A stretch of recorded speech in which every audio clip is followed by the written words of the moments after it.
Hello everyone, आज मैं आप लोगों को ऑटोकैड के अंदर बताने वाला हूँ एडिटिंग कमांड्स एंड पॉलीगन के बारे में बताने वाला हूँ कि पॉलीगन कितने टाइप्स के होते हैं।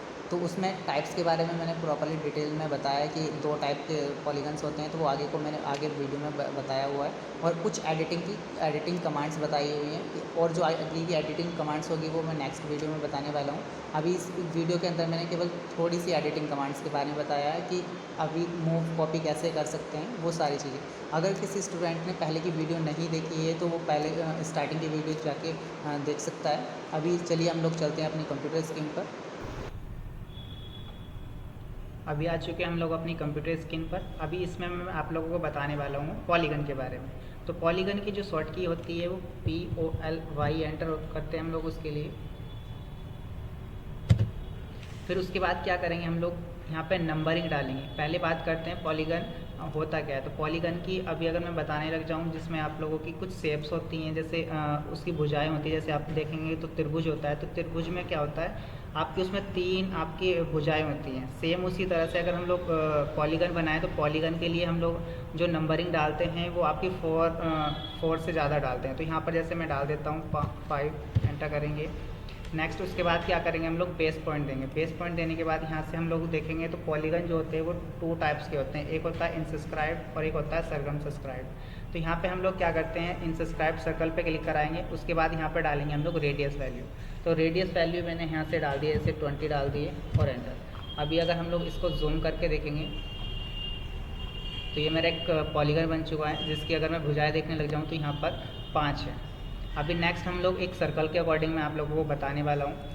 यहाँ पर अभी मैं क्या करता हूँ, यहाँ पे कोई एक सर्कल बना देता हूँ। जैसे मैंने 30 रेडियस का एक सर्कल बना दिया है। उसके बाद हम लोग क्या करेंगे, यहाँ पर एक पॉलीगन बनाएंगे। पॉलीगन के लिए यहाँ से POLY एंटर करेंगे। उसके बाद यहाँ पे numbers of side value, number of side value डालने के बाद यहाँ पे डाल देता हूँ मैं, जैसे 6 डाल देता हूँ, एंटर करते हैं। अभी यहाँ पर नंबर्स कितने डालने हैं, तो इसकी जो लास्ट लिमिट रहती है वो 1024 रहती है। आप इससे ज़्यादा नहीं डाल सकते, कम आप डाल सकते हो।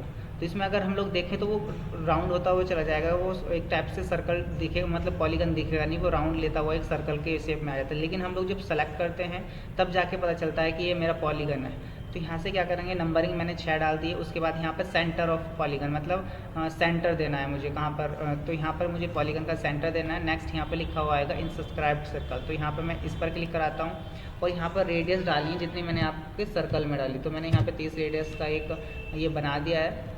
अभी यहाँ पर क्या है, एक पॉलीगन क्रिएट हो चुका है। अभी अगर देखेंगे तो ये एक सर्कल के अंदर बना हुआ है। अभी मैं एक सर्कल और बनाने जाता हूँ। यहाँ पर मैंने एक सर्कल बना दिया है, यहाँ पर 30 रेडियस का बना दिया है। उसके बाद क्या करेंगे, यहाँ पर पॉलीगन के लिए POLY एंटर करेंगे।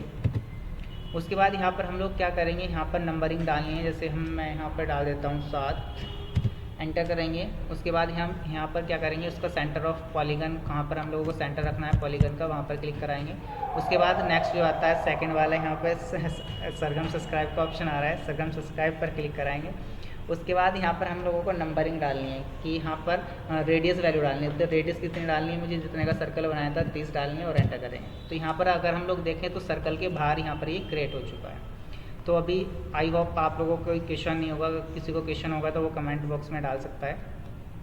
नेक्स्ट मैं बात करता हूँ। अभी नेक्स्ट जो टॉपिक है मेरा वो डायनेमिक इनपुट है। डायनेमिक इनपुट का मतलब होता है, अभी अगर हम लोग मैं बताने लग जाता हूँ तो यहाँ पर कोई लाइन क्रिएट की है। लाइन क्रिएट करने के लिए यहाँ पर जैसे मैंने अभी F8 का मैंने आप लोगों को बता दिया था, वो ऑर्थो मोड होता है कि आप F8 ऑन से क्या कर सकते हैं। तो आप यहाँ से नीचे से भी कर सकते हैं F8 ऑन ऑफ, इस टाइप से। अभी हमारी स्टेट बनती है। अगर मैं यहाँ से बात करने लग जाऊँ, ये मैं ऑफ कर देता हूँ। अभी अगर देखेंगे तो यहाँ पर मेरी एक देखेंगे तो यहाँ पर एक नंबरिंग डालने के लिए ऑप्शन आ रहा है, तो ये F12 का ऑप्शन होता है। अभी मैं F12 प्रेस करता हूँ तो देखो वो जो एक यहाँ पे टाइप करने का आ रहा था वो नहीं आ रहा है। तो यहाँ पे क्या करेंगे, हम लोग F12 को ऑन करेंगे। F12 ऑन करने से क्या होता है, वो डायनेमिक इनपुट एक शॉर्ट की होती है, जिससे कि हम लोग क्या करते हैं, डायनेमिक इनपुट का यूज़ हम लोग लेंथ के साथ एंगल वैल्यू डालते हैं। तो एंगल वैल्यू के लिए हम लोग क्या करेंगे, पहले लेंथ डालेंगे। तो लेंथ कितनी डालनी है, जैसे मैंने यहाँ पर लेंथ डाल दी है 30। उसके बाद नेक्स्ट बात करेंगे हम लोग। अभी 30 के डालने के बाद हम लोग टैब बटन प्रेस करेंगे, जो आपका कीबोर्ड में होता है। टैब प्रेस करने के बाद अब यहाँ पर एंगल डालनी। अभी ऐसा होता है, काफ़ी सारी ड्राइंग्स ऐसी बनती है मैकेनिकल के अंदर जिसमें लेंथ के साथ हम लोगों को एंगल डालना पड़ता है। तो उसके लिए हम लोग यहाँ पर डायनेमिक इनपुट का यूज़ करते हैं। तो अभी क्या करेंगे हम लोग एंगल वैल्यू डालेंगे। तो एंगल वैल्यू डालने के लिए यहाँ पर जैसे मैं यहाँ पे कुछ भी एंगल डाल देते हैं, जैसे 95 डालते हैं और एंटर। तो यहाँ पर क्या है, एक हम लोगों की लेंथ मतलब लाइन क्रिएट हो चुकी है। अभी अगर मैं इसकी लेंथ देखने लग जाऊँ तो लेंथ यहाँ पर जो होती है वो हमारी लाइन से मेज़र होती है। अभी मैंने इसकी लेंथ मेज़र करा दी, फिर मुझे क्या करना है, एंगल और मेज़र करना है। तो एंगल मेज़र करने के लिए पहले मैंने यहाँ से कोई एक लाइन ड्रॉ कर ली है, सिंपली F8 ऑन करते हैं।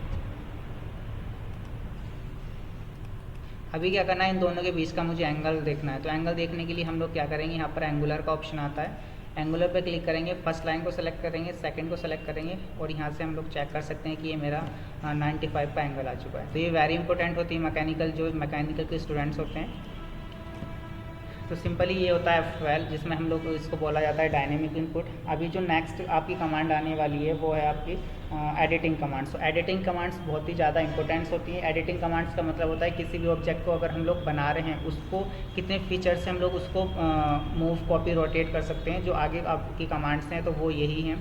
तो सबसे पहले जो कमांड आती है वो आती है इरेज। इरेज का अगर मैं मतलब समझूँ तो यहाँ पर क्या करना है, किसी भी ऑब्जेक्ट को रफ करना। तो यहाँ पर अगर हम लोग क्या करते हैं, हम लोग इरेज का मतलब अगर हम यहाँ से क्या करेंगे, सेलेक्ट करेंगे ऑब्जेक्ट को, राइट क्लिक कराएंगे और यहाँ से इरेज का ऑप्शन आता है। ये ऑब्जेक्ट को डिलीट करने का काम करता है। सेकंड अगर हम लोग देखें इसका ऑप्शन, आप कमांड बार में जाएंगे, कमांड से आप ई एंटर करोगे। ई एंटर करने के बाद आप ऑब्जेक्ट को सेलेक्ट करोगे और एंटर बटन दबाओगे तो यहाँ से आप इरेज कर सकते हो। तो इसके काफ़ी सारे ऑप्शन से आप ऊपर देखोगे तो ऊपर यहाँ पर टूल बार के अंदर भी आपका इरेज का ऑप्शन आता है। तो काफ़ी यूज़ है, मतलब डिलीट करने के लिए हम लोग इसी का यूज़ करते हैं ऑटोकैड के अंदर। अभी नेक्स्ट बात करते हैं, नेक्स्ट जो टॉपिक है इसके अंदर हम लोग बात करेंगे उप्स। तो ये उप्स का जो हम लोग यूज़ करते हैं, अपने जो डिलीट किया हुआ ऑब्जेक्ट रहता है उसको वापस करने के लिए करते हैं। तो उसके लिए क्या करेंगे, जैसे हमने कोई अभी ऑब्जेक्ट डिलीट किया था, अभी उसको मुझे वापस लाना है। तो उसके लिए क्या करेंगे हम लोग, यहाँ से डबल ओ एंटर करेंगे तो वो ऑब्जेक्ट दोबारा वापस आ जाएगा। ओके, नेक्स्ट बात करेंगे हम लोग अंडू और रीडू के बारे में। तो ये आपकी आप कोई सा भी कंप्यूटर कोर्स सीखते हैं तो उसके लिए आपका ये यूज़फुल कमांड होती है, जिसमें आप लोगों को पता ही होगा कंट्रोल से एरो कंट्रोल वाई। अभी जैसे क्या करना है मुझे, कुछ ऑप्शन ऐसे हो सकते हैं कि मैं पीछे जाना है मुझे अपने ड्राइंग के, तो यहाँ से क्या करना है, मुझे कंट्रोल से ऐड करना पड़ेगा उसके लिए। तो अभी हम लोग जितना भी मैंने ड्राइंग बनाई है पीछे हम लोग जा सकते हैं। अभी क्या करना है मुझे, अभी जैसे मैं कंट्रोल जेड से पीछे का अपना रिव्यू देख पा रहा हूँ कि मैं पीछे क्या क्या चीज़ें बनाया था, वो सारी चीज़ें मैं देख पा रहा हूँ। तो कंट्रोल जेड का हम लोग सिंपली इसलिए यूज़ करते हैं। नेक्स्ट हम लोग बात करते हैं कंट्रोल वाई।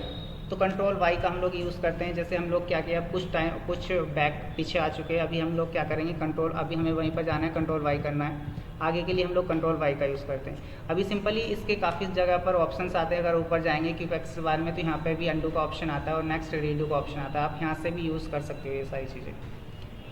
नेक्स्ट बात करते हैं हम लोग, नेक्स्ट जो कमांड है मूव कमांड है। मूव में अगर मैं कोई बताने लग जाऊँ तो यहाँ पर क्या करेंगे हम लोग, कोई एक ऑब्जेक्ट बना हुआ है मेरा, जैसे अभी मूव करना है। मूव करना अभी अगर हम देखें तो जो आपकी मैं आप लोगों को बताने वाला हूँ ये सेशन एडिटिंग कमांड से। तो अभी अगर किसी स्टूडेंट को ये सेशन नहीं आता है, मतलब एक टाइप से ये ऑप्शंस नहीं आते हैं, तो वो उसको ऑटोकैड के अंदर कुछ भी नहीं आता है। इसलिए क्या होता है कि ये सारे जो ऑप्शंस होते हैं वेरी वेरी इंपॉर्टेंट होते हैं। ये अभी अगर मूव नहीं आता है आप लोगों को, तो मूव का जो सिंपल यूज़ होता है, किसी भी ऑब्जेक्ट को एक ऑब्जेक्ट को एक जगह से दूसरी जगह पर रखने के लिए हम लोग इसका यूज़ करते हैं। अभी नेक्स्ट हम लोग बात करते हैं मूव कमांड के बारे में। तो मूव के लिए यहाँ से क्या करेंगे हम लोग, मूव की जो शॉर्ट की होती है वो एम एंटर होती है। तो यहाँ से क्या करेंगे, हम ऑब्जेक्ट को सेलेक्ट करेंगे, सेलेक्ट करने के बाद यहाँ से हम लोग एम एंटर करेंगे। उसके बाद बेस पॉइंट देना है। बेस पॉइंट कहाँ से देना है, जैसे मैं यहाँ से दे देता हूँ, और उसके बाद आपको कितना मूव करके रखना है इसको, तो उसकी वैल्यू डालेंगे हम लोग। यहाँ से क्या करेंगे, जैसे मैंने यहाँ से वैल्यू डाल दी है मैंने 30 और एंटर। अभी क्या करेंगे, जो मेरा पॉइंट था वहाँ से ये 30 की डिस्टेंस पे जाके मूव हो चुका है। अभी अगर मैं बताने लग जाऊँ, अभी जैसे कोई ऑब्जेक्ट में ये मैंने बना दिया है 40 की, मैंने कोई लाइन डाल दी है। अभी इसकी शॉर्ट की बताइए मैंने एम एंटर। अगर आप ऊपर से भी करना चाहते हो तो यहाँ पर मूव का ऑप्शन आता है, वहाँ से भी आप क्लिक कर सकते हो। उसके बाद आपको सेलेक्ट करना है, एंटर करना है, बेस पॉइंट आपको यहाँ से देना है। बेस पॉइंट देने के बाद यहाँ से हम लोगों को वैल्यू डालनी है, जैसे मैंने फिर अगेन 40 डाल दी है और एंटर, क्योंकि मैंने 40 की लाइन बनाई हुई थी इसलिए। तो यहाँ से सिंपली हम लोगों का क्या है, वहाँ से जो उठ के यहाँ पर आ चुका है अपना ऑब्जेक्ट। तो अभी नेक्स्ट हम लोग बात करेंगे, नेक्स्ट जो कमांड है कॉपी। अभी सेम मूव की तरह ही होती है, लेकिन यहाँ पर क्या होता है, जो ऑब्जेक्ट मेरा यहाँ से आ चुका है बस वो यहाँ पर भी ऑलरेडी रहेगा। अभी यहाँ पर क्या करेंगे, मूव होकर यहाँ पर आ चुका है। अभी जैसे मैं इसको मूव करके यहाँ पर रख देता हूँ, ये ऑब्जेक्ट मैंने यहाँ पर रख दिया है। उसके बाद क्या करेंगे हम लोग, इस ऑब्जेक्ट को मुझे कॉपी भी करनी है। तो कॉपी करने के लिए मैं यहाँ से क्या करूँगा, सेलेक्ट करूँगा अपने ऑब्जेक्ट को, और यहाँ से कॉपी की जो शॉर्ट की होती है वो CO एंटर होती है। उसके बाद क्या करेंगे, यहाँ से बेस पॉइंट देंगे। बेस पॉइंट देने के बाद फिर मुझे 40 की जो लाइन बनी हुई है 40 की डिस्टेंस पर ही मुझे इसकी कॉपी चाहिए। अभी आपको जितनी भी कॉपी चाहिए आप डिस्टेंस डाल के आप ये सारी कॉपी कर सकते हो, मल्टीपल कॉपी कर सकते हो एक साथ। उसके बाद आप अगर कमांड से बाहर निकलना है तो उसके लिए स्केप का यूज़ करते हैं हम लोग। यहाँ से मैंने क्या किया, स्केप किया, तो यहाँ से हम लोग कमांड से बाहर निकल चुके हैं। अभी अगर देखें तो यहाँ से जो इसकी डिस्टेंस रहेगी मेज़र करते हैं हम लोग यहाँ पर, तो ये 40 की डिस्टेंस पर हमारा ये मूव किया हुआ है।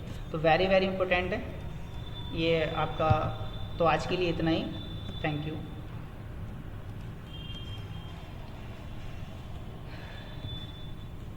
बंद कर दो। थैंक यू एवरीवन, आज के लिए इतना ही। अगर किसी ने वीडियो को लाइक एंड सब्सक्राइब नहीं किया है तो वीडियो को लाइक एंड सब्सक्राइब कीजिए। जुड़े रहिए हम लोगों के साथ, आगे नई नई वीडियो आप लोगों को प्रोवाइड होगी। Thank you.